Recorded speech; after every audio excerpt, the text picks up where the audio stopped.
Welcome everyone to another episode of Dynamics Corner. Brad, can AI do more than just put words together? I'm your co-host, Kris. And this is Brad. This episode was recorded on July 25th, 2025. Kris. Can AI do more than put words together? AI can do a lot, and AI is all over the place these days. I know we often focus and talk about how AI can help you within your ERP software, but AI can help you outside of your ERP software. And with us today, we had the opportunity to speak with Bryan DeBois about AI in manufacturing.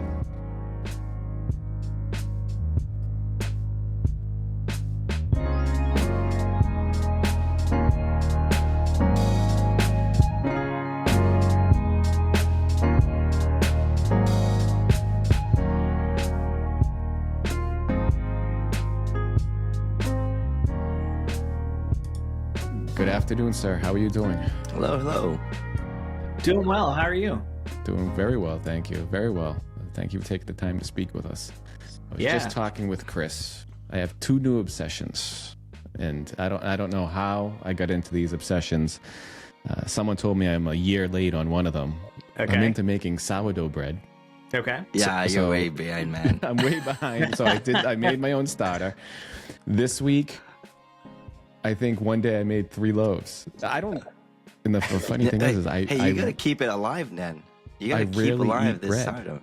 I do. I have the starter. I keep it, and I get scientific. Like I measure the flour, I measure the water, I stir it, I track it. When you keep going, you stop caring about measuring those stuff. You just do it, man. No, it's going well. And then now I'm practicing the designs, but I'm practicing. I think I finally have the recipe that I like. I don't know if it's the flour, the air, or what, but this stuff I fed the starter this morning, and 4 hours later it had already doubled in size. It's like a ferocious they're alive, eating. Man. They're alive. I know they're alive, but I'm not going to feed this thing friggin' 4 times a day. You have to. No, I can't. No. Do you have to? You don't have to feed it 4 times a day, do you? No, you kind of have to keep an eye on it. There's a point. It's not really more of a time. It's more like when you see it rise, and you got to remove some of the stuff. Yeah, it's when it doubles in size. I don't know. Yeah. Maybe something that everyone says when it doubles in size, you have to take it in half. So this thing doubled in size in 4 hours. Like it started. You put it in, you wait 24 hours, well, 10 days. You take whatever, it's 7 to 10 days for it to grow finally, or to become alive. Okay. And then the first day I did it was like a little slow, and then I'm like, dang, this is fast. So it's like 12 hours. It doubled. And then I started baking, and then I'm doing this, and now it's like 4 hours it's doubling. Like it's a full-time job. The other obsession that I have is I've been messing with Raspberry Pis. I have 4 of them now. You're like a decade behind, sir. Listen, I am an old man, so I'm a little behind the times, but at least I'm behind the times and I'm able to follow, because now I am a vibe coding AI Pi app creating person. I am creating so many things. I bought all these like hats to put on it. I bought the Sense hat, bought the e-paper. I knew nothing about Python. I still know nothing about Python, but you should see the stuff that I'm doing, because you'll pick it up. AI does everything. Easy. No, I am picking it up, but AI does everything for you. Right. That's you true. See? Right. You see and what it's doing Python there? is such a popular thing that AI knows a lot about it. You can literally, like you said, just vibe code with Python and you're set. Yes. I mean, I have the sensor. I'm tracking the temperature. I didn't know anything. I said, okay, write something to track the temperature, from the Sense hat. Okay, now save it to a CSV file. Okay, I need to display a web page. So I went through, installed Apache on the Pi and a Docker container. Have a JavaScript that reads a flat file. It's our CSV file of temperatures and goes, which is AI. And what are the temperatures? Oh, is it the sourdough? Is that the temperature? I shifted. No, it's the temperature. I track the temperature, humidity, and pressure of my house. Okay. As well as track the temperature of the system. So I made little graphs for it. So it was all AI driven. And with that, Mr. Bryan, sir, would you mind telling us a little bit about yourself? Sure can.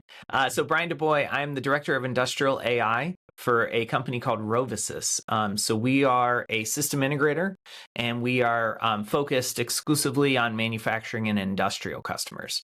So, I like to kind of, I love AI, I love talking about this stuff, but I do like to kind of narrow the scope somewhat. So we can go anywhere with this conversation about AI, but I don't know anything about AI in fintech. I don't know anything about AI in healthcare, but AI in the industrial space, I am an expert in that, both in terms of what's possible today and how we can apply AI in the industrial space today, but also kind of where things seem to be going in leveraging AI in manufacturing. So yeah, happy to be here today. Yeah, thank you. Thank you for taking the time to speak of this.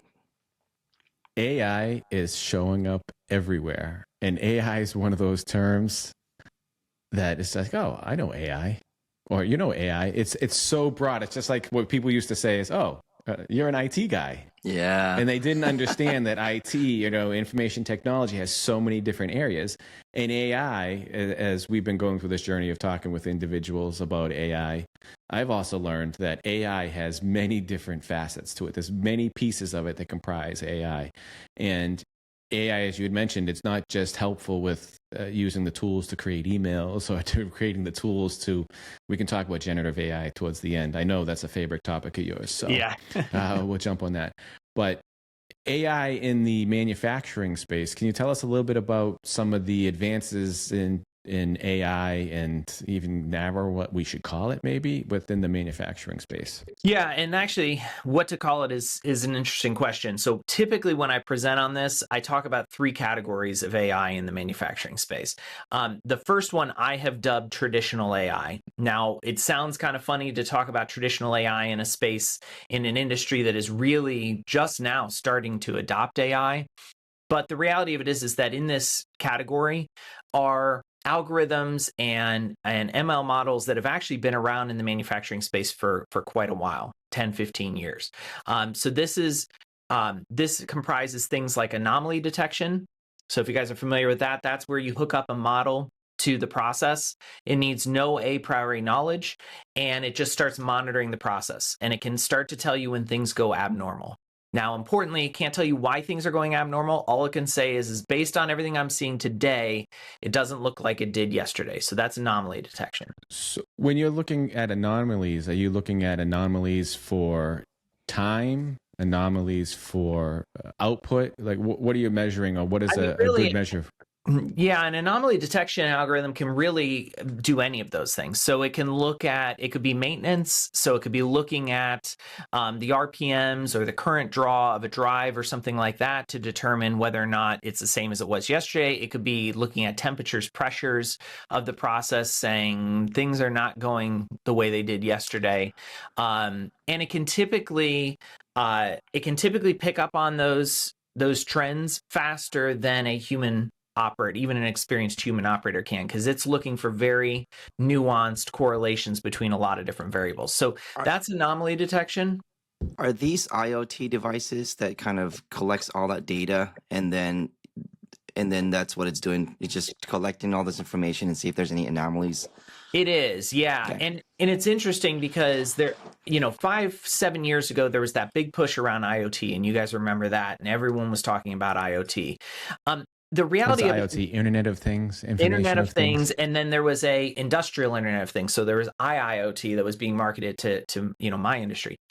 And the interesting thing about it is that now, fast forward 5 years, we are not seeing the adoption of IoT like I think that like everyone thought was going to happen. And part of the reason why is that we already have sensors, we already have instrumentation, we already have all of these things, and they flow through what's called the control system, which is the system that actually makes everything move and work inside the plant.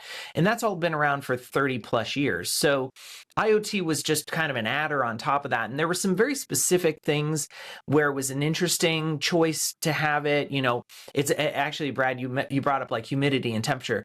Those are the types types of things where we could slap an IoT sensor in. It was cheaper than trying to network all of that through the control system. And great. So now we got a couple extra data points that we can use. But the vast majority, probably over 85% of the data coming from the plant floor comes from the existing instrumentation sensors and things that we already have.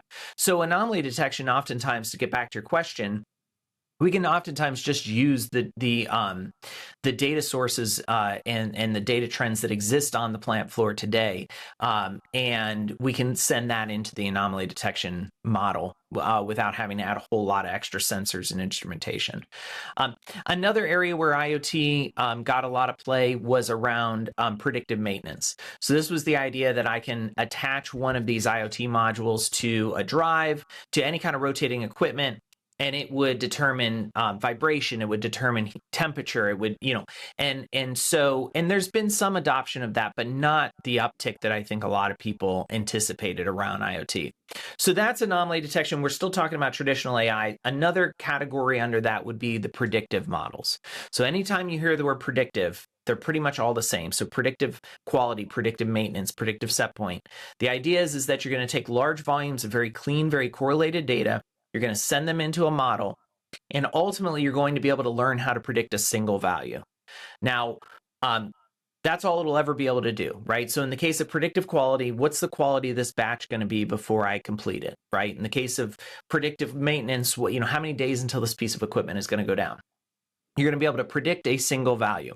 Now, importantly, built into that prediction is that someone has to know what to do with that prediction, right? So if I can predict that the quality of this batch is going to be low, it's going to be off spec, somebody has to know what to do to be able to fix that, right? What additives do we need to increase the temperature, reduce, the pressure? They have to know what to do with that information. And so, but that's the predictive category. And then the final subcategory under traditional AI, I typically lump in all the vision stuff. So, and again, but vision's been around for a long time in the industrial space. So we've been doing vision, we've been doing object detection for a long, long time. Even defect detection we've been doing for 15 years. I will say that the vision systems have advanced quite a bit in the last couple years, and so we can do more with it. But the other thing that I kind of emphasize with clients that I talk to about this is that vision systems should really be another source of signal.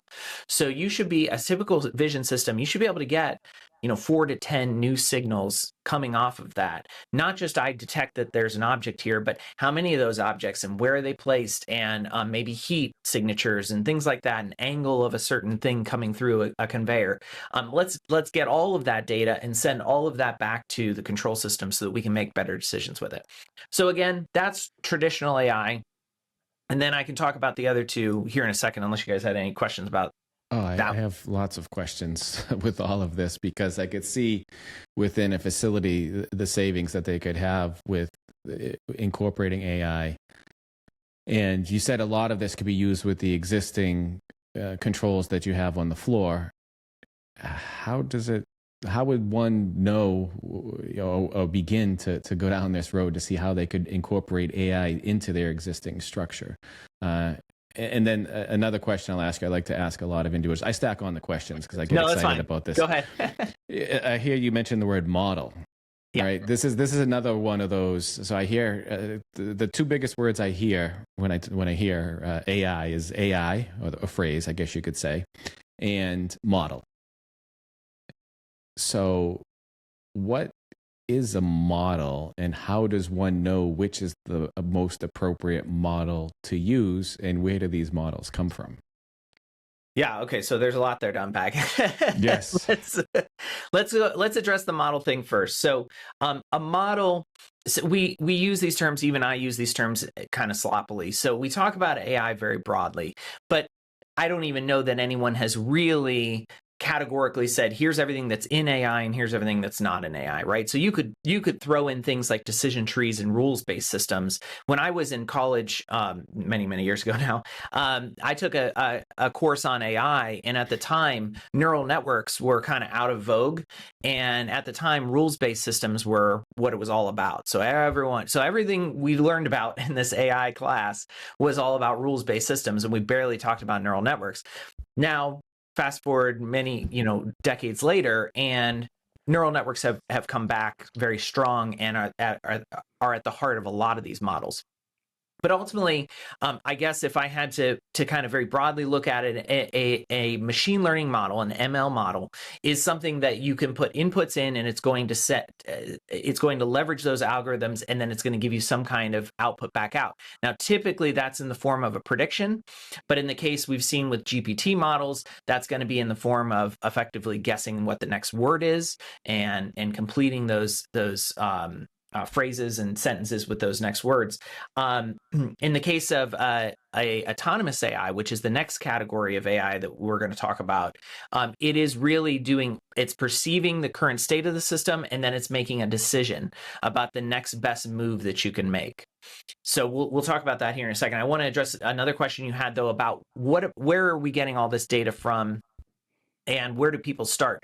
So most people underestimate the amount of data that they already have in their plant, in their facility. They are typically collecting orders of magnitude more data than they realize. If they're not collecting any data at all, then they've kind of missed the boat, and they missed the messaging over the last 2 decades.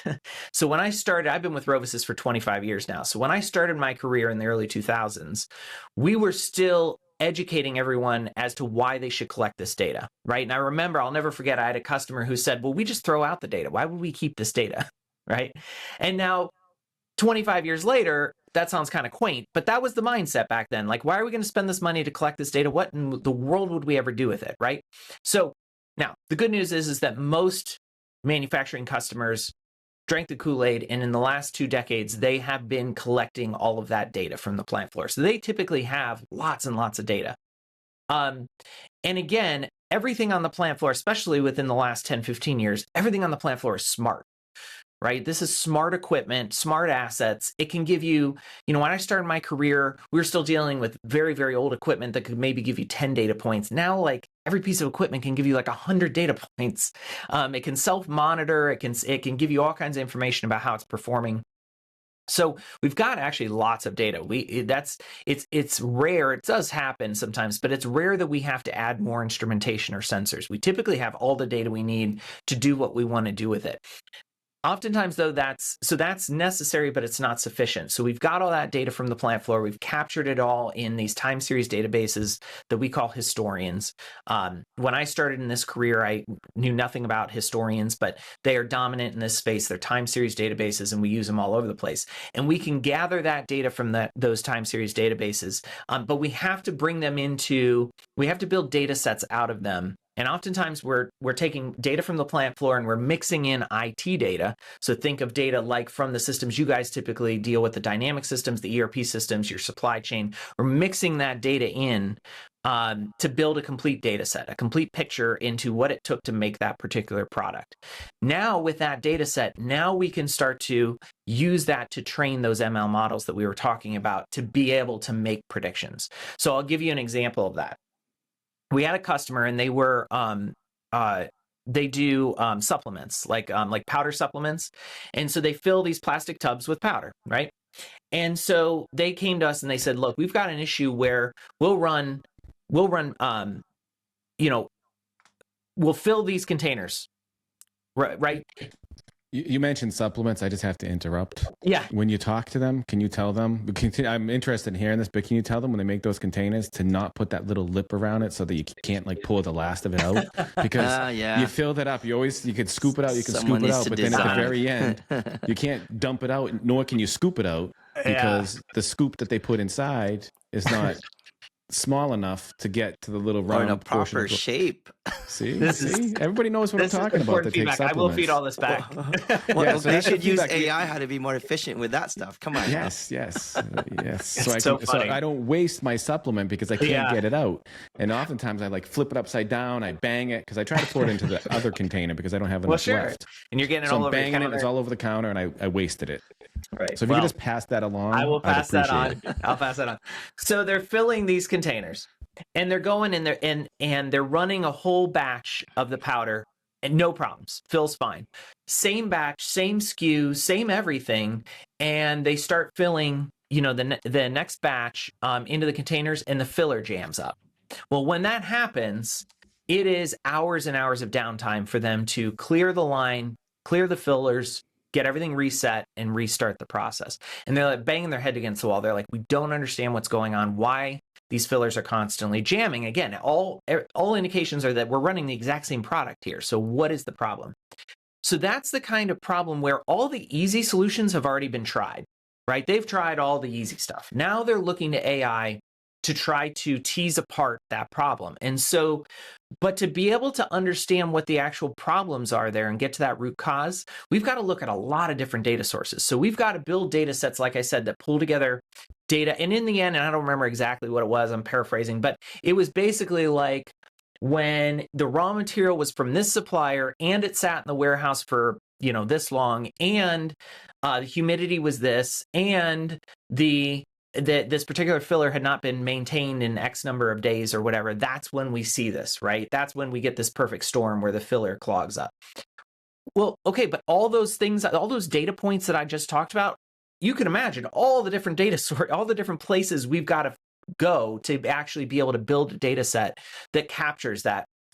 So now we can leverage data science to actually tease that apart and find out what the root causes are. So we give them that report and they're like, oh, thank God, this is it. This is what we needed. But then we don't stop there. We take it to the next level. And now we build an ML model that we can then hook up, we can operationalize, we can hook it up to the plant floor so that it can monitor when that perfect storm is coming, so that they can now have some early warning as to, hey, hang on, you're getting into that situation where, all the pieces are falling into place where you're going to start to get into jams on the filler. You made a comment about, there's already a lot of data. Yeah. And you can use those existing data. I think that's a big problem right now, at least in my experience, where they want to put more data in, but they fail to understand what you already have. So let's start with what you already have and get the most out of that. And then, like you said, slowly bring in other data points if you are trying to solve other things. Or maybe you realize, okay, we've used all this data. We need a little bit more. How can we do that? Or what other data points can we add? So that's a good call out, because I get this all the time. Like, we need more data. We need more data. And you already have plenty. Let's answer that first. Data. Let's take that first. And it's like then you're causing more variables, and then you're not like getting the right the answer that you may be looking for, or the right questions you should be asking. So I appreciate you calling that out, because it's a big problem still. And let me build on that. So I typically tell customers, I've got more data. There's no limit to the amount of data I can give you, right? Like I said, like everything on the plant floor is smart. I can give you more data than I could overwhelm your systems with the amount of data coming from the plant floor. That's not actually what you want. So what we end up doing is we start with use cases. So we're big believers here that use cases should lead, technology should follow, right? And so we identify what the use cases are, like in the case of that filler problem. We keep interrupting you. I'm sorry, but I like that because it's you have to identify the problem that you're trying to solve before you solve it with technology. A lot of times people think, I can use technology because it exists, therefore I have to use it, versus using the right technology to solve the problem at hand. Just like you, Brad, when you're developing, they're like, hey, can you add this field so we can collect this data? But like, it's a calculation of other areas. Well, why do you have to create that field? Just calculate it from the back end side of things if you just want that data. So it's pretty wild. Yeah. And then you work backwards. Once you've identified that use case, like the filler problem, right? Now we can work backwards and say, okay, we're going to need information from your warehousing system. We're going to need information from your raw materials from your ERP system. So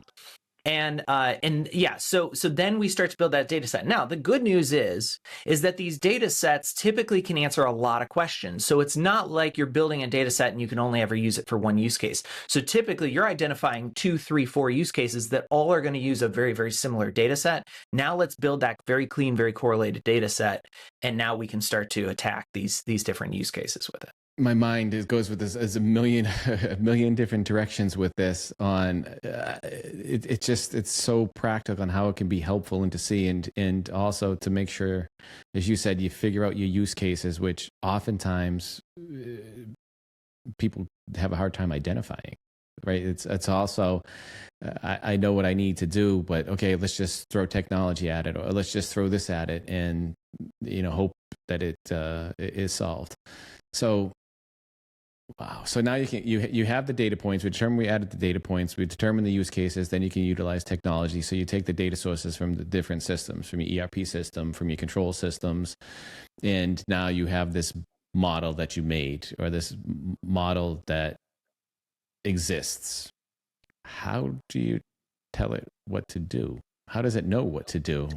Well, and again, so we're still in this realm of traditional AI, right? Yes. So traditional AI effectively just can answer questions. It's just going to make a prediction. So you're going to send it inputs and it's going to predict an output. That's all it ever is going to do.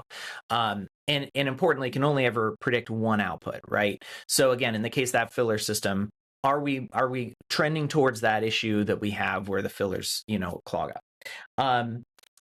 But you're hitting on an important point there, and that's that many of my clients, when they start to think about this, and even if they've got maybe an internal AI team, data science team that has started to build some models and things like that, the problem is that no one sitting around the table knows how to actually operationalize those models on the plant floor.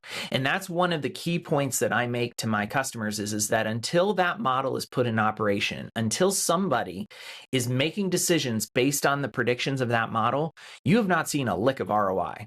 Everything that went into that, right, was a big expensive science experiment until it's actually on the plant floor and people are taking action based on the prediction of that model.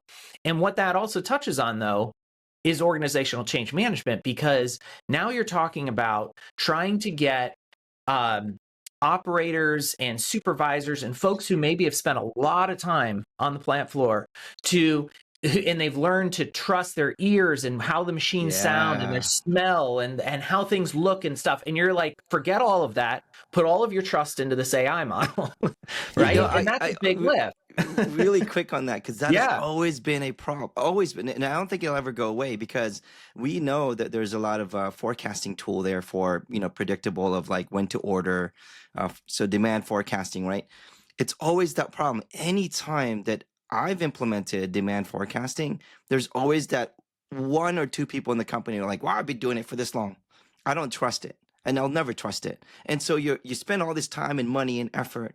You always gonna have that one person who's like, I'll not trust it. I will make some adjustments and stuff like that. But people need to give it a chance to like, hey, let's give it 3 months, 6 months, or a year, right? And Brad and I had a conversation about AI in general, where do you trust enough on AI's responses and results? If they make one mistake, all of a sudden we're like, oh, we don't trust it at all. But if a person makes a mistake, it's okay for us.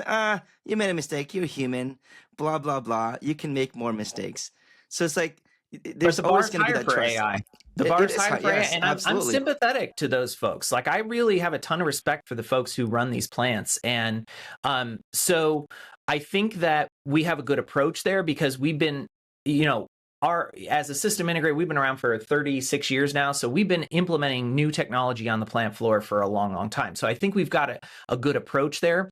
But part of that is getting those folks engaged right from the beginning and making sure they feel like they're part of the project and making sure that they feel like this is a solution that they helped implement. That's a key aspect of getting over those objections and making sure that there's buy-in from all of them. But to your point, Kris, like, I'm also sympathetic to the fact that, it's a higher bar with AI than it is with humans. Like, you're investing this money, it's new technology, and the expectation is that it's going to be right pretty much all the time. But whether or not that's fair or not, that's just how humans are. And so we've got to kind of work within those bounds. Yeah, but I think there's a way to get around that. And we've had, Brad and I have conversations of industry experts where, there's that trust relationship you have with someone that's human, and you understand that they can make a mistake and all that stuff. But from the AI side, right now, based as it is, we kind of just take it for what it's giving you. Like, I don't know how accurate it is, but if you have a little bit of visibility of like, okay, what's the probability of the accuracy, or what's the accuracy of this?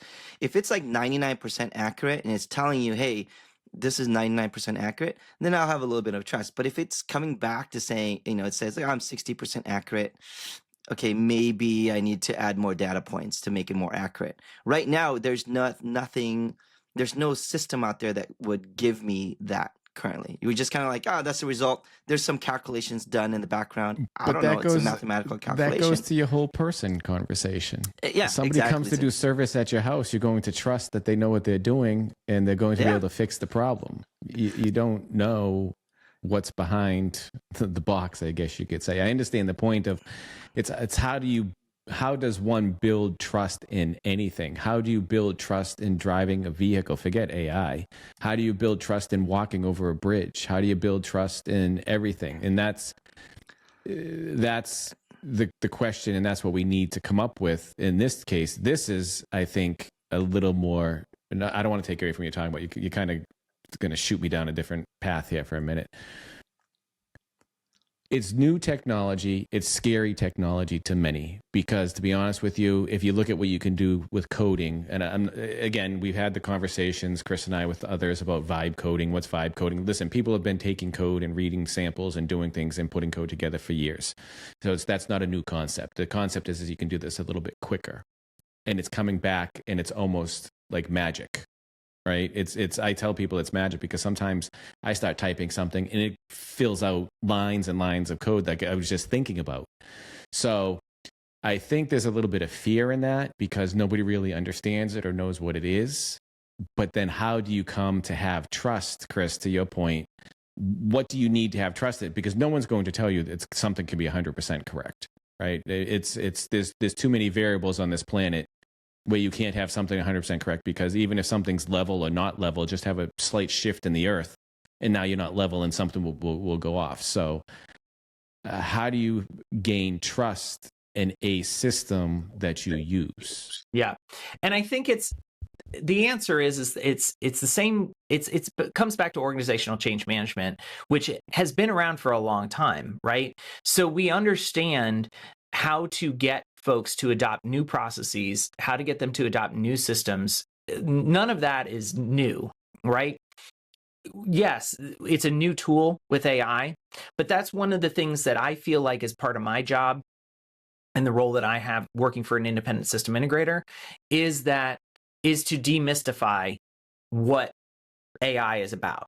Right. So it's a new tool in our toolbox, yes, but it's not like we have to throw out the whole playbook, the whole rule book of how to implement new systems, new processes within an organization.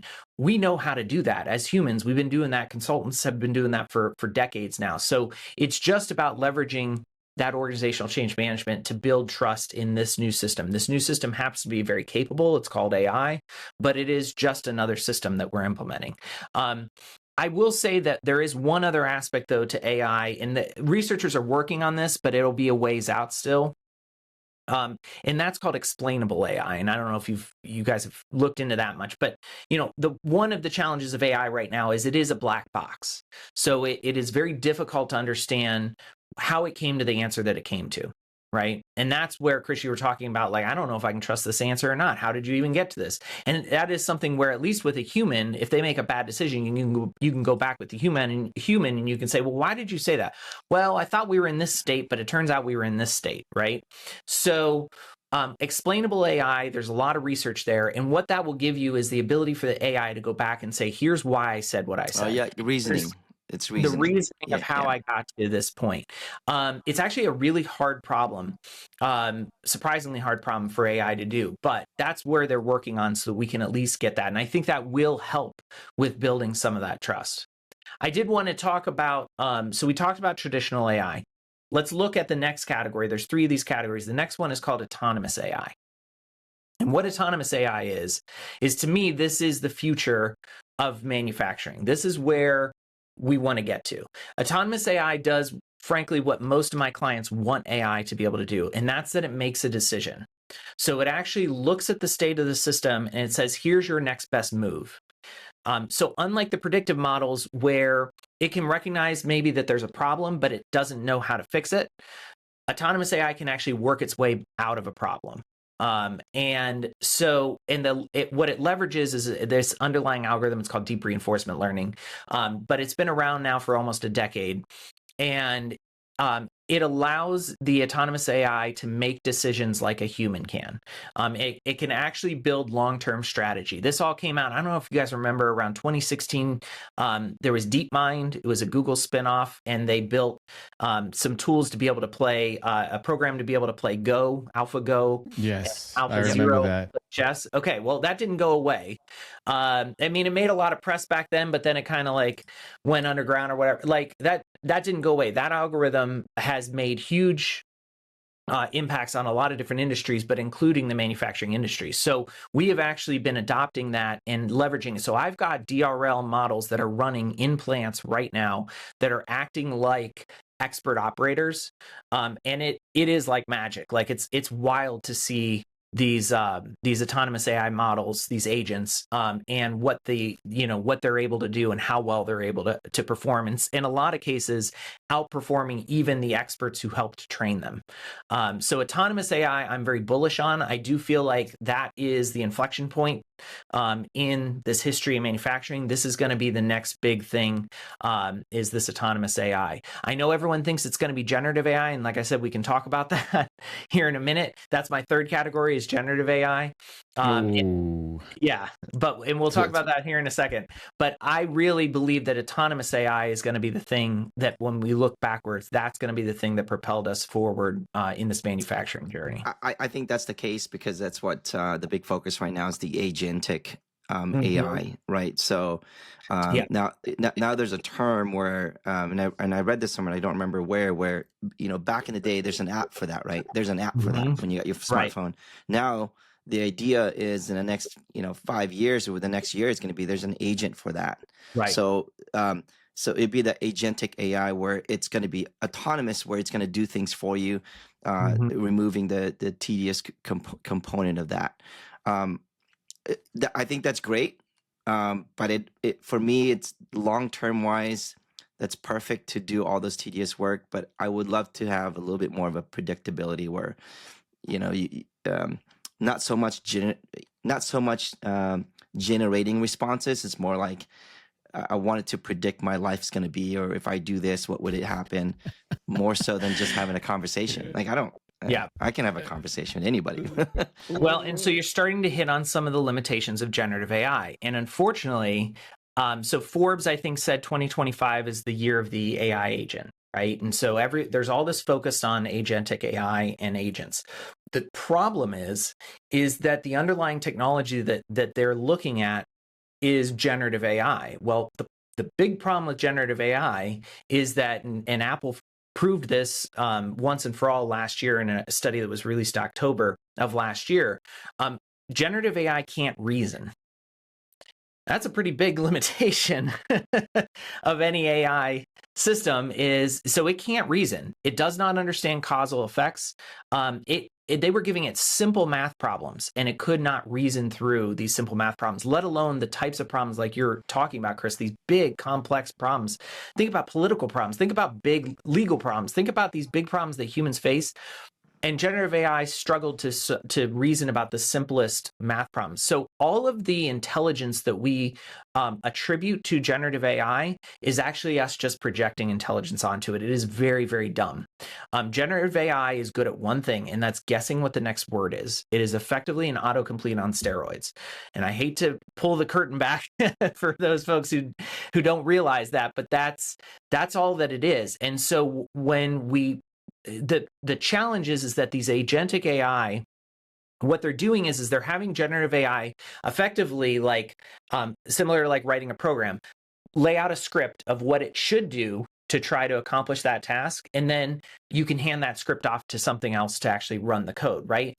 Well, the problem is that, I mean, it's so limited in what it can generate, and it really can only ever generate things that it's seen in the past. Like it has to have seen something like that. Now, it's been trained on vast volumes of human information, right? So it's seen a lot, but it still is not going to be able to get creative. It's not going to be able to work around certain problems. And then you mix into that the problem that it has with what are called hallucinations. And so for your listeners who are not familiar with hallucinations, what that is that's where the generative AI just makes stuff up. It just makes it up out of whole cloth, and you can't tell the difference between what's made up and what's real. And I'll give you a couple examples of that. I was using it the other day. My daughter and I, we were going to generate a playlist together. And so I go into ChatGPT. I'm like, generate a playlist of, I don't remember what it was, beach songs or something like that. And so it generated like 25 songs. And so we're starting to program these into a Spotify playlist. And we get to this one and we're searching for the song. I'm like, I am not finding this song anywhere. So I go back to generative AI. I go, this song here, did you make that up? And it's like, yeah, thanks for pointing that out. I actually did make that up. And this happens way more than people realize. A more potent example happened in May of this year. The Chicago Times published their in one of their summer Sunday circulars. They had kind of a fluff piece. It was the summer reading list for 2025. I don't know if you guys saw about this, but it was their summer reading list for 2025, right? And well, someone recognized pretty quickly and posted on Twitter or X, posted that it turns out that out of the 15 books in that list that it had generated, only 5 of those books actually existed. The other 10 books were completely made up. Now, remember, this was an article in the Chicago Times, Sunday circular. So of course the Chicago Times was embarrassed. They went back and they did research into what happened there. They interviewed the author. The author of the article did admit he had used ChatGPT to generate the article, and he had not bothered to double check that any of those books actually existed. His editor didn't bother to check that any of those books actually existed. So this is a real problem. And so when people talk about agentic AI and they're really stoked about it, I'm like, oh boy, that is very, very dangerous to start giving this technology that can just make stuff up and go down these really weird tangents, and giving it the ability to actually execute that code itself makes me very, very nervous. I'll throw a twist in this though, just for the conversation. How is that different than a person? Because it goes back to what I was saying. We talked about the trust. You talked about it doesn't have the ability to reason. To be honest with you, I question a lot of people and their ability to reason, to tell you the truth. The same thing. So, yes, but it's not. And also, you think of creativity and human creativity and what humans put together. A lot of times, we put together things based on what we think we know or what we remember of what we'd experienced. Exactly. So if you're saying you're feeding all this information into AI, is it its lack of reasoning, or is it lack of being able to experiment and gauge the results? Because if you're coding, you're saying, you can say, create a script, give me a script. I can say that to Kris, and Kris can give me something, and it may not work. It may work. It may be whatever. And the only way we know is we have to test it to make sure that it works properly based upon the requirements that we were given. So I think I'll always go saying is AI is a tool like any other tool, and people need to realize that. And then with certain things, it may do better, I guess you can say, and some other things it may not. But you still, just as if I'm not going to, have a bunch of people build the jet without having somebody do an inspection to make sure that the jet was built properly or put together properly. So there are things that someone should do when it comes to AI to make sure that whatever they're using is sound. Well, so I'll say there's two issues there where I think that makes it distinct from just going to your assistant and saying, can you do this for me? Can you book this for me? Can you or can you write this code for me? There's to a human assistant. I mean, there's two kind of distinctions there. One is the perception of performance, and right now, because we're on that hype cycle, all these folks that you're talking about who would use this tool are being told by the media that AI is here, the future is here, it's going to do everything you want it to do. We've got these agents now that do these amazing things. So, and the vendors honestly are incentivized to say that, right? These AI vendors are incentivized to create that perception. So we've got this perception, this incorrect perception that's being pushed down to the masses. And most people, it's funny, like, I thought this was so well known, and I'm shocked at more and more when I talk to people that they did not realize. I was talking to my mom, this was last month, And I was talking to her about ChatGPT, and I'm like, now you know that it can make stuff up, right? She's like, what do you mean it can make stuff up? I'm like, it can just make stuff up. Like it'll make facts up, and it will give the appearance that those are correct, and it will not be correct. It will just make stuff up. And she's like, I didn't know it could do that. So that's a problem when you have the masses leveraging these tools without understanding what the limitations are. All they get is this little thing at the bottom that says AI can make mistakes, double check its work, right? That's it. That's all we get. Not this deep analysis of, no, it can make really big mistakes and say really, really misleading things. That's the first problem. The other problem, and this is really a big issue, is the hubris of the models themselves. So ChatGPT will I'm a heavy user of ChatGPT, so I run up against its limitations pretty frequently. It will frequently tell me it can do things it can't do. Now, I don't know, like if you had a personal assistant that you hired and they came in through the interview process and they said, yeah, I know how to do this and I know how to do this and I can do this and I've done that a million times, whatever. It's not going to take you very long to realize if they were just full of it and they were just, and they get in there and they was like, fake it till you make it. And they get in there and they can't do any of those things. You're like, you don't even know how to use Excel. You don't know how to use any of these tools. You said in your interview process, you could do it. That's the level of hubris that these models have. So frequently ChatGPT, and here's an example. I mean, this was just from a couple days ago. I had an existing PowerPoint presentation. It's a training I do. And I said, I don't like the layout, the flow of this presentation. So I fed it the presentation and I said, can you help me kind of reorganize this so it kind of flows better, right? And so it did, and it gave me this nice outline and said, okay, what if you move this slide up here? And it was great. Okay, awesome. Then it says, would you like me to reorder that PowerPoint presentation for you and get all these slides and I can do all that for you?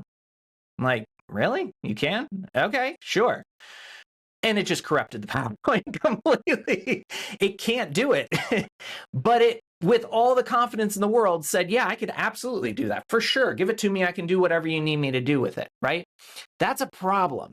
That's a problem. When the AI itself doesn't understand its own limitations, that's how we get ourselves into some really bad places. So it's twofold. It's the education side. The masses are on that hype cycle, and we'll get to, the trough of disillusionment eventually, and people start to realize the limitations. But the other big problem is the AI itself is over-promising and under-delivering over and over again. So I think from a personal use, yes, I see that being a big problem. But from a maybe, and again, this is from my opinion, from an enterprise level, from a business level, you can ground those models to know, like, here's your limit. Just work within these bounds of these information that you're given.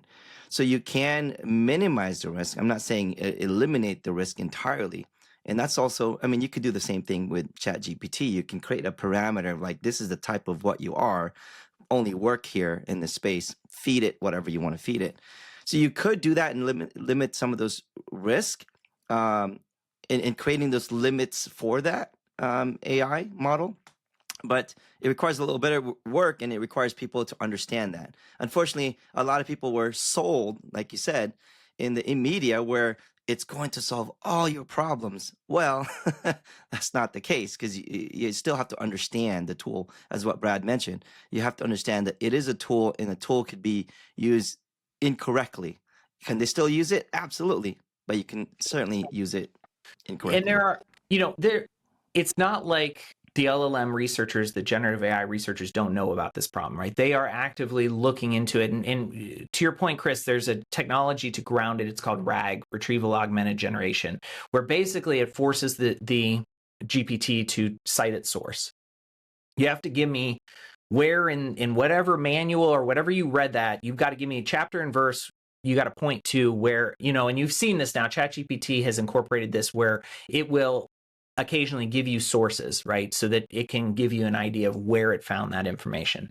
But there are limitations to RAG. One of the big limitations in the enterprise setting is that RAG relies on comprehensive enterprise search. which is a problem that we've been trying to solve for 20 plus years now, and nobody really has a good handle on enterprise search. And RAG relies on that to be able to find the sources of its information. So there's limitations there. But to your other point, Kris, like when you so let's take this now to the plant floor. This is why when you go back to, can you explain what you mean by enterprise search? Yeah, like I'm just saying, like enterprise search, like trying to find, like when's the last time you used, enterprise search to try to find something on your network? Did you find it the first time you searched for it? Did you find it the second time you searched for it? Did you finally give up trying to find that document and you just recreated the thing from scratch? Like enterprise search is one of those really hard problems that we really still have not solved. And we don't have good answers for enterprise search. People just live with the fact that enterprise search kind of sort of works. And RAG, which is that technology you're talking about where you're forcing the generative AI to cite its source, relies on good, solid enterprise search. I've seen these AI vendors architectures, and they'll lay out the whole thing, and there's a box there, and in order for it to cite its sources, there's a box there. It says enterprise search. I'm like, no, wait a minute here. That's not a solved problem by any stretch of the imagination. Enterprise search is not very good still, 20 plus years later of us trying to solve that problem. So yes, there are things that we can do, and we're going to continue. It's going to continue to get better. I know that. But as of today, let's take it back to the plant floor. This is why I'm not a big proponent for leveraging generative AI on the plant floor yet, because of these major limitations. And to your point, Kris, the one person who's going to be using this, so let's say you're trying to solve a maintenance problem on the plant floor. The person who's going to be using this is the one person who knows the least amount about it, right? Because that, obviously, if this was the expert, they would just go fix the problem, right? We're talking about, and the AI vendors are selling this vision of being able to get your least experienced maintenance person who's been there for 3 weeks, giving him or her a chat bot that they can ask questions about how to fix this piece of equipment, and it could just make stuff up. It'll just make stuff. It'll say whether or not it knows how to fix that particular piece of equipment. It'll say, yeah, I know exactly how to fix that. Here's what you're going to do. You're going to torque this bolt and you're going to rev this thing and you're going to add this additive in, and you could blow up the plant. You could kill somebody. Yeah, there's an analogy that I always share about using AI. It's like having an autopilot on flying a plane, right? Like, so you trust it that's going to take you from one destination to another, and it will adjust accordingly and all that stuff. But if that doesn't work, you as a pilot should know how to fly it manually. You should still know how to learn to do that. No different than a developer that uses a AI to help develop a software. You can use AI to get all the stuff, but you should still understand what it's doing. That should be the initial approach of any AI uses in your business. That should be a core. So right. That's an important component. And that autonomous AI that I was talking about, that's like building an autopilot. It's like building an autopilot for that part of the process, and it will look over your shoulder and make recommendations and say, you should do this, you should do this, you should make this change. But importantly, like a real autopilot will kick off when it recognizes that it's outside of its operating parameters. Autonomous AI, unlike generative AI, autonomous AI can say, I wasn't trained to do this. You're back in control. I'm kicking off. You need to take back control of the process. So it can hand that operations back to the operator when it recognizes it's over its skis. Generative AI doesn't. It just makes stuff up. So from your world then, Bryan, when you're working on the manufacturing warehouse, machine learning and IoT, things like that, what specific model or AI model that are you using? If you can share that, I don't know if you could, if it's a proprietary thing. No. It's not at all. So it's a frequent question I get, and it's a misunderstanding of how we're approaching these problems. We have no a priori models that we're bringing to the table. We are building these models for each customer. And there's a couple reasons why we do that. Every customer's data is different. Every customer's equipment is different. Their processes are all different. So it's really kind of impossible for us to build this library of models that are going to apply in all these different situations, right? So it's not even possible really anyway. So we're always starting from the data, building those data sets, and then generating models off of them. As far as what the underlying algorithm is underneath the model, honestly, in this day and age, you don't really have to even worry about that. whether or not it's a decision tree under the covers, or it uses a neural network, or there's all kinds of different deep forest, search. There's all kinds of crazy different algorithms under the covers. You don't even have to worry about that. The systems themselves that train these models already will pick the right one. They'll run tests against each other and find the one that's the most performant. All of that happens automatically under the covers. So now we've got a trained model that, again, black box, inputs come in, and then it's going to make predictions, coming out of it. Or in the case of autonomous AI, perceptions come in, decisions come out the other side of it. The other aspect of that, though, is that one of the most common questions I get is everyone asks, are you going to use my data to make your models better and then hand it over to one of my competitors, right? So, and the answer to that is no. Like, we're starting from scratch. We're building these models for you, Mr. Customer. You get to keep that model when it's all done. You have all the IP. We don't ever leverage any of your data to train other models. Now, hilariously, then they typically follow up and ask that question that you just asked, Kris, like, do you have a bunch of models then? Are you going to have to start? I'm like, no, I don't have a bunch of models. It's the same rules for you as for everyone else. You don't want me taking your model and giving it to your competitor. It's the same thing back to so no, we don't do anything like that. We always start from scratch and we build these models from scratch for each customer. And that's not a huge lift. It's not as big of a lift as it sounds. In fact, the data science to be able to get that data in a state, typically on these projects, the data science is typically 75-80% of the effort is the cleansing of the data. It's the unsexy part of AI, right? You're cleansing the data, you're getting rid of bad data, you're eliminating rows with empty cells in them and things like that. So getting all of that data right, that's where the effort is. Actually training the model doesn't take that long at all. So is this kind of a big data world then? So if you're pulling all this data, it's a big data. Yes. So what database does it go into? Is it, and certainly I hope it's not SQL. Well, so, I don't know how familiar you guys are with the world of data science. So it's a pretty established world right now. And so They have tools that they're using already. And typically, you're working with hundreds of thousands, maybe even millions of rows, but you're typically working with it in Python types of environments. You're typically working with it in what are called Jupyter notebooks. So these are established tools. You're using pandas. You're using some of these established data science tools. And then, you can certainly leverage, it is a big data type problem. So there's tools like Microsoft Fabric, and there's Databricks, and there's Snowflake, and there's some tools behind the scenes that can help when you're working with that volume of data. The other thing that's really interesting that most people do not talk about, and I think I like the Databricks and by extension the Microsoft Fabric because it leverages the Delta format. But I like their approach to it, and that is versioning these data sets. So just like you version code, when we're building these data sets, we build them, we test them, we do some preliminary modeling, we run some algorithms on them to determine, are they predictive, are there gaps in the data, we run some heuristics and things like that. And then we'll go and we'll do some more data science and we'll modify that data set. That history, that evolution of that data set over time, you want to version that, right? You don't want to get back to the old days like we used to do with versioning source code, where you're like putting the date and then the time of that source code file, and as you're changing that source code file, you're losing track of which one was which. Like, you want to version that data set. And so tools like Databricks, tools like Fabric have a really nice method of actually versioning those data sets over time as they evolve. And that's what you want to do, because if you find out that you introduced bad data, or you somehow, in your effort to cleanse this data, you screwed up the data, you need to be able to go back a couple versions and say, oh, here's what we did wrong, and then be able to play forward from there. So this is all, we haven't even gotten to AI, right? This is just all the data science stuff that it takes to get to a good ML model. See, this is what I was saying is people think of AI, they just think of, like we just said, is, oh, write me an email to say I'm sorry for missing your party on Friday.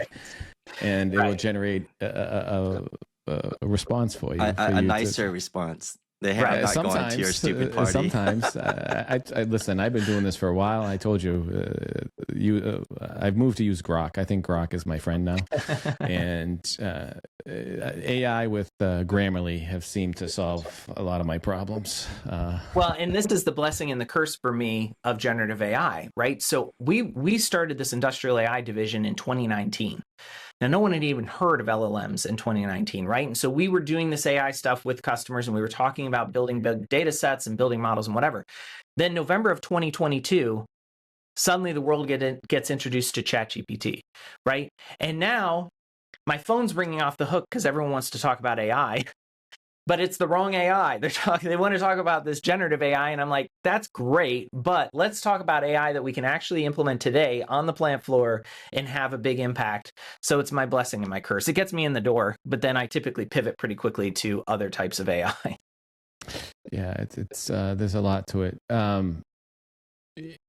One of the things that I don't want to take away from the topic that we're having, but I think of this, and I think of from the business point of view, when we deal with AI, and it's even myself. It sometimes is AI can do so much. As Kris started talking about the agents, you talked about autonomous. You talked about the predictive. We talked about all these different things. And sometimes, how does someone come up with where they could apply this?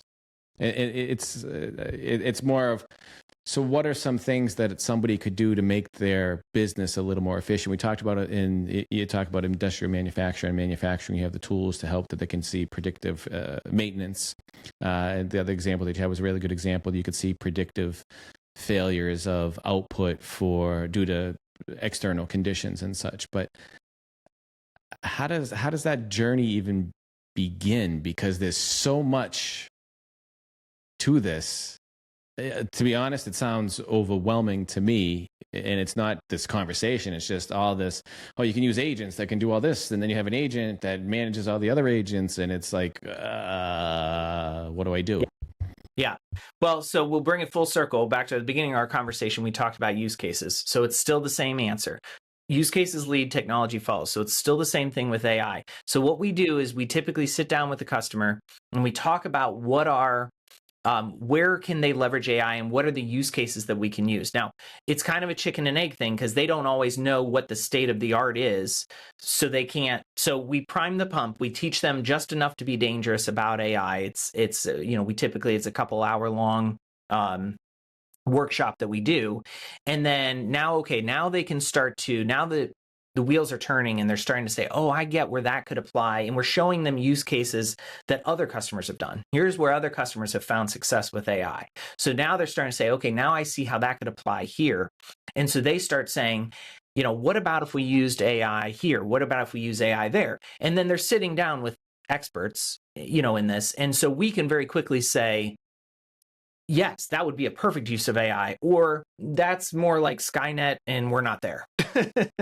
So we can very quickly, separate the wheat from the chaff, and we can get to here's 5, 10, 15 really high value projects that we could tackle right now, leveraging AI that exists today that would have a huge impact. And then we work with them to figure out what's the ROI of those projects, right? And so then of course we got to get justification, all that. And so finally then we actually can attack that project and we can make it a success. And then it's just rinse and repeat. You grab the next project off the list and you go through that process again. So that's, one of the things that I always tell customers, this is actually how I wrap up when I'm speaking at trade shows, is take that first step. Right. I know that not everyone feels like they're ready to take on an AI project, but whether or not you feel like you're ready or not, one of your competitors is probably taking that first step. So you need to take that first step. And even if you don't want to go full AI, then at least do some AI readiness, right? How does your infrastructure look? How's your data infrastructure? How's your networking infrastructure look? What's your data story? Do you have all of these things in place so that when your organization is ready to take on AI, that you've got all the building blocks ready? So even if you just want to take on AI readiness, that's fine, but take that first step. But the second thing I tell them, and I always say, I know it sounds self-serving, but get an independent system integrator involved, because it is complicated and there are so many ways to skin this cat and there's so many different paths you can go down. And if you just go to the AI vendor, they have a hammer and everything's got to look like a nail, right? So they've got one tool that they can use to solve every problem. So whereas with an independent SI, like I've got all the tools in the world, right? And sometimes we have these conversations and we identify a use case and it turns out like maybe that's not even really an AI use case. Maybe we can solve that with just some visualization and some existing analytics, off-the-shelf analytics, without having to go full AI to solve that problem. So we can go anywhere where the conversation needs to. We can go anywhere where those use cases lead us. And so, yeah, have that initial conversation with someone who's an independent expert in this field, and have them help you build a roadmap on how to get to where you want to go. The other thing is that once we've built that roadmap, now we can start to bring vendors in, and now we can start to, because ultimately it is going to be running on some platform. So now we can start to bring vendors in and look at what the options are, for tools like that, that can solve that problem. And in our world, we've got tools like, there's a company called Cognite, and so they do, IT, OT, building those data sets of combining IT and OT data together. We've got tools like Composable that does autonomous AI. That that's all they do, autonomous AI in the industrial world, right? Now, these are not vendors that you're going to stumble on, but these are all vendors in my toolbox that I can pull from to be able to, But maybe it's, we work with Rockwell, which is a big player in this space. We work with folks like Ignition in this space. So we work with all these major vendors in this OT space, this operational technology space, the world we live in. We work with all these different vendors, and we can bring them to the table and build those solutions as necessary. That's good, because it does sound overwhelming, and the perception that many may have is that I don't know. It sounds complicated, or some people think it sounds easy. I can just do it. And this is where it's even with what we deal with the implementations and working with software implementations. Everybody always thinks, it's so easy, I can do it. But then you don't know what you don't know. And then sometimes you put yourself into a position where maybe you didn't make the decision because you don't have that experienced reasoning to understand the cause and effect of what you're doing as well. So what are some other, from the manufacturing point of view, what are some other efficiencies that you've seen that organizations have gained by implementing AI in their organization? Yeah. So, it's as varied as the customers that we work with, I'll give you a couple examples. So we worked with a life science manufacturer, and they had certain published sustainability goals about how they were trying to reduce their greenhouse gas emissions, right, by X percentage by this, target year. And, that's one of those things where when people talk about sustainability, I don't know what other technology you're going to grab other than AI to meet those goals. Everyone's got these really aggressive sustainability goals. It's not like there's some technology that's in the wings that's about to come in and revolutionize energy. Like, we know about all the technologies that exist here. So AI is the technology that we can leverage to hit those sustainability goals. So they had these published sustainability goals. And so in life science, if you're not familiar, the environmental systems, obviously you're trying to control very tightly. You're trying to control for humidity and pressure, temperature, of course. And so, but those systems are oftentimes set it and forget it. So it's nobody's full-time job to sit there and turn the knobs and try to, keep it within spec, but then also to minimize energy usage. So we trained an autonomous AI agent to actually be able to do that. So it can actually, and it does not do set and forget. It actually sits there and makes micro adjustments 24 hours a day to try to. So it's always working to keep, the constraints are it's got to stay in spec, but it's always working then to minimize energy usage. And it can make intelligent decisions based on past demand. It can look at all kinds of signals. Past demand, it can look at outside temperature, outside humidity and pressure. It can look at what the cost of energy is at that moment. It can leverage all of those signals in the exact same way that a full-time human could, if that was their job. It can do that and control that. And they were able to get double-digit percentage decreases in energy usage, which is, I mean, more than enough to get them to their sustainability goals that they were trying to get to. And that was really just one site. We're trying now to work with the customer to expand that out to many, many more sites. Now, from energy, same technologies, but let's go to, we've got a customer that makes glass bottles. And the glass bottle process, if you're not familiar with it, there's a gob of molten glass, it falls into a mold, air's blown in, and then that's how you make glass bottles. Well, that process is very finicky. So it takes an operator with a light touch. They've got to be kind of really tuned in. And really, the customer told us, we've got 2 expert operators who are really good at this, and everyone else is just okay at operating this process.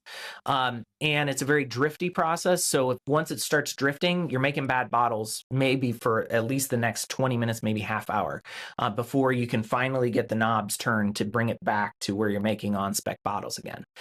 So we were able to train an autonomous AI agent to get back to making on-spec bottles in less than 5 minutes, consistently. It never took longer than 5 minutes, and typically it took like 2 minutes to get back to making on-spec bottles. And one of the challenges with this, and why autonomous AI works so well for this, is there's a lot of compensating moves. So if I increase the what's called the orifice, the size of that the molten glass goes through, if I increase the orifice size, or I decrease the temperature on the orifice, or I increase the pressure on the plunger behind it, when I'm making these moves, I've got to make a compensating move somewhere else, right? So there's just a lot of knobs to turn.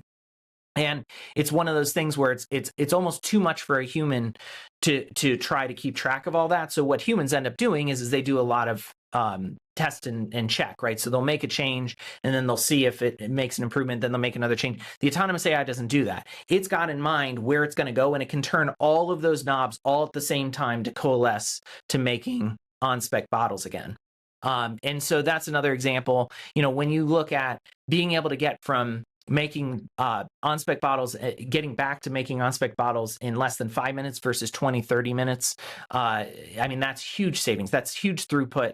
That's millions of dollars. What's your throughput? You eliminate waste as well. Right. It all comes down to, I think AI can help you increase accuracy to eliminate waste. And that autonomous AI of turning all those knobs sounds like a person.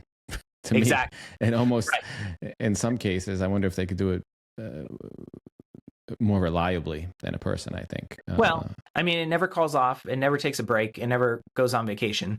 But the reality of it is that with most of these, we're not building this to replace a person. The problem is that in the manufacturing world, they have had massive losses of expertise. So as the baby boomers retire, they have lost decades and decades of experience. There was a report from LNS Research in 2019, this is for US, in 2019, the manufacturing workforce, the average tenure in a certain position in the manufacturing workforce was 20 years in that position. By 2023, it dropped to 3 years. 3 years tenure. Like that's insane. And so, and when I talk to my clients, they're all seeing this. They're saying, I've got high turnover. It's a generational thing. Like, nobody wants to do these jobs. Nobody wants to work these factory jobs. And we could wish that it wasn't the case. And we can certainly hope that it changes, or we can just live with the fact that this is the reality that my clients are facing. And so they're not looking to replace people. They're looking to try to get that person with 2 weeks of training who's probably going to quit in 6 months to at least get them to where they can make good bottles while they're there. Yes. See, this goes back to something I always say, and I've been saying, AI is not going to replace you. Someone using AI will.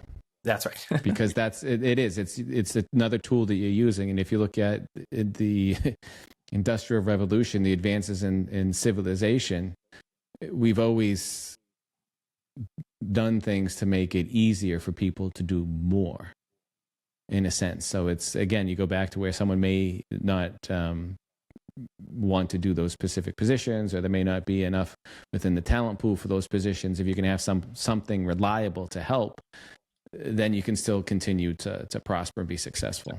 And that's how we stay competitive. And when I say we, US, I'm a US citizen. I was born and raised in Ohio.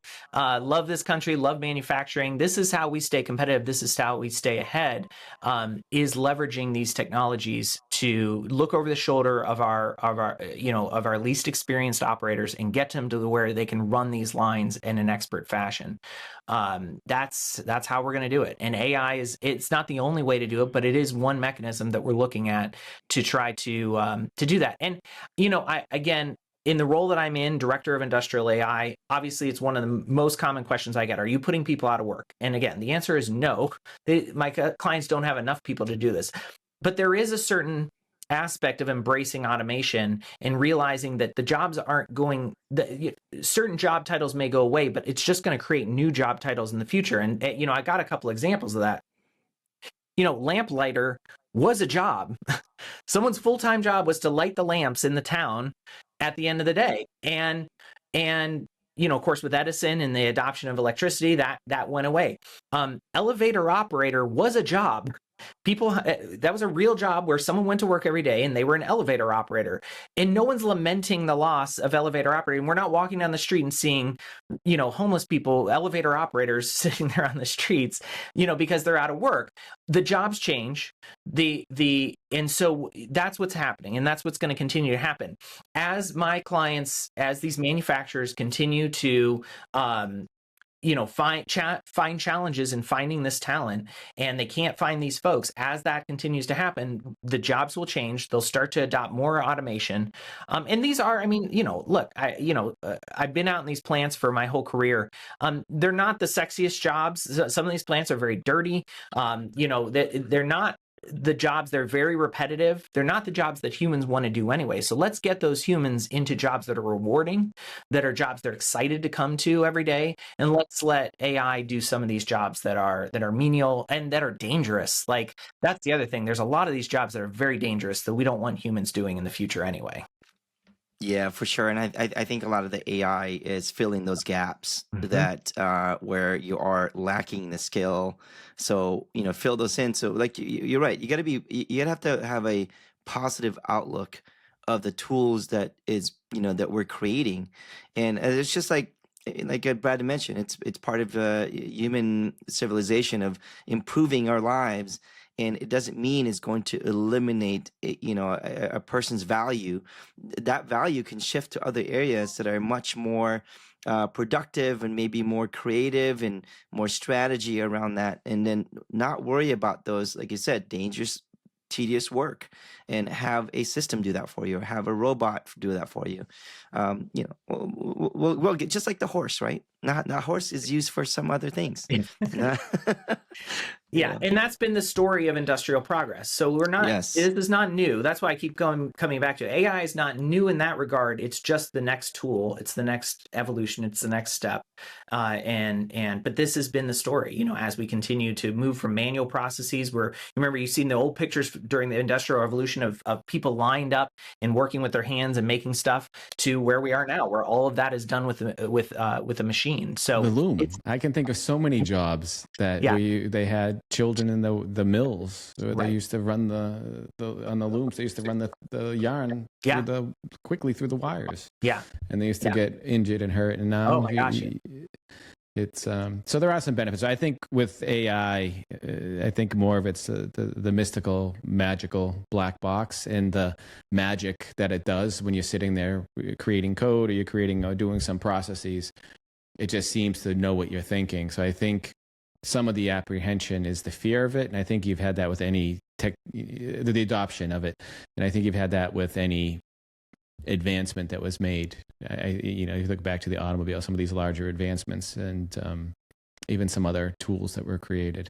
There's so much to this. It's I could talk about AI for hours and days, days and hours and days. I don't even know anymore. It gets me. Now you have more time, Brad, to talk about it, because AI will do the rest of your tedious work. I have so many things that I wish AI could do for me. I just need to figure out how to apply it to get it done. And the one thing I keep saying, I'm still looking for the ability to manage multiple calendars in one place easily without having to pull everything into one calendar. Yeah.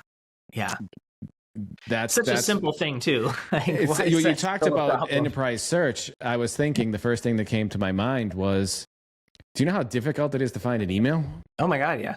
Yeah. And you go back to, we have all these tools and all these wonderful things, and it's how do I find this email? And I'm with you on that. That's something so simple with my own inbox, or not my inbox, but my old email box, that it's very difficult for me to find an email without having the exact match that I'm looking for. But you know, I gotta tell you, I think that's one of the use case of how people can get into utilizing these tools, because I get that all the time. Like, I'm coming up to a meeting and I don't remember the conversation, or maybe don't have an idea of what the meeting was about. Maybe I got pulled in because I got to make a decision. So, I asked AI, I asked Copilot for the Microsoft product, where like, hey, I'm coming up to this meeting. I'm going to be talking to these people, and here's a topic that we're going to talk about. Give me everything I need to know and all the communication about this. And it does a wonderful job. So I come in and I don't look very, I don't look like I was not organized. Copilot organized for me, and it saves you time, right? It does. Even as simple as that. Start with that. Oh, for sure. Yeah. And, back to this idea of time, one of the things that we will see there's so much fear and uncertainty and doubt around AI. One of the things that we're going to see is an increase in leisure, in leisure time. And one of the things, like, we just take for granted that there's a 40-hour work week, but that was not always the case. Right? I mean, that the reason why we're able to have a 40-hour work week is because of the advancements in technology and automation that made that possible, where you could be more productive with less actual time. We're going to continue to see that, and AI is going to accelerate that. So we're already starting to see some rumblings in Europe about moving to a 32-hour work week. I'm all for it. That's important. Like, that leisure time, that's what makes life worthwhile, when you can spend that time with your friends and your family and be creative and pursue hobbies and pursue things that you're passionate about, and not just spend your entire life working. So I am all for that, and I'm ready for that. And AI is going to be one of those tools that's going to bring that. It will be helpful, and to go with that, just to add to it a little bit more. That's we've spoken about it before. We need to change the time value that we have. We need to value productivity and output, not time. Because some are fearful, well, with AI, I could do something twice as fast, therefore I have to do twice as much. Where we have to come up with a fair way to measure productivity and output to get back to where you were talking about, to where maybe you don't have to work the 40, 50, 60, 70 hours a week, where 32 hours of solid time is enough. And then also, I've read studies. I'm not a scientist, doctor, or any of those, but I do a lot of reading. But I've also experienced it myself, where sometimes you put something down, forget about it for a little while. You come back, you're more creative, you're more energized, and you're more productive. I worked at a place that they used to force you to go out for lunch. And the reason why is because the owner of the place, and he would buy people lunch and stuff. He'd want you to go outside because he said that he realized that the individuals were more productive if they got up from the desk and didn't continue working through lunch. It wasn't forcing people to go out to eat.